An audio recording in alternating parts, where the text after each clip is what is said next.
magandang hapon po sa inyo lahat. So, nandito pala ako sa aming bahay. At ayan, mag-iigib pala ako dito ng tubig.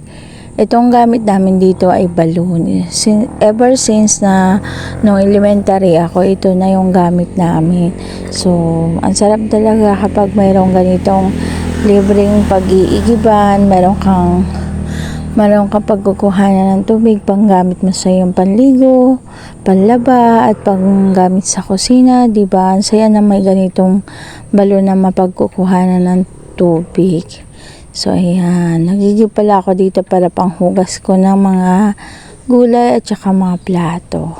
So, tinulungan ko pala dito sa bahay namin ang aking nanay na magluto ng panghanda ng aking kapatid. Ayan.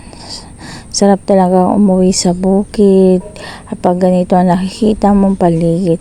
Ito pala at mag-prepare kami dito ng ihanda ng kapatid ko para sa hapunan. So kami-kami lang naman. Ayan, at nandiyan ang lulutuin na menudo. Meron dito ang ricadong patatas tsaka carrots. Ito at lalagyan natin siya ng Del Monte tomato sauce. Tapos ayun, meron dito pang chopsay din na kaunti na nahiwa na ng aking nanay. At yan, may nahiwa ako rin kikiam. At ito, iniwa ko na rin ricado ng pansit ng sayote tsaka beans. Tapos yan, nahiwa na ng nanay ko ang repolyo. Siya na naghiwa yan.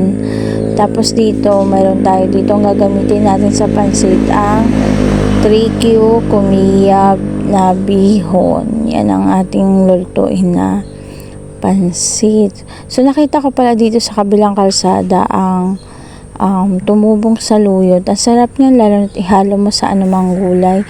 Sarap talaga pag may prikang pinagkukuhanan. Tapos kaya nakikita mo malago ang mga dahon.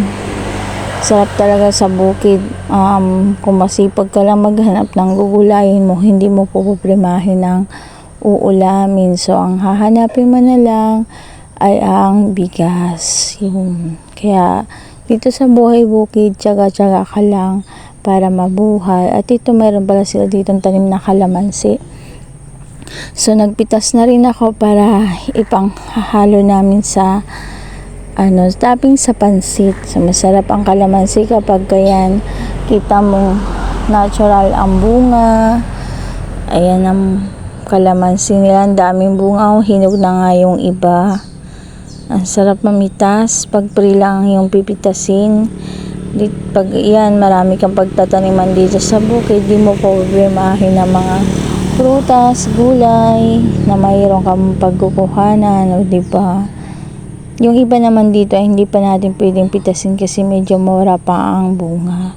So ang kinuha ko lang pala dito ay yung mga malalaki. At ayun, na sa tuktok sinusungkit ang aking kapatid, meron ng malaking hinog.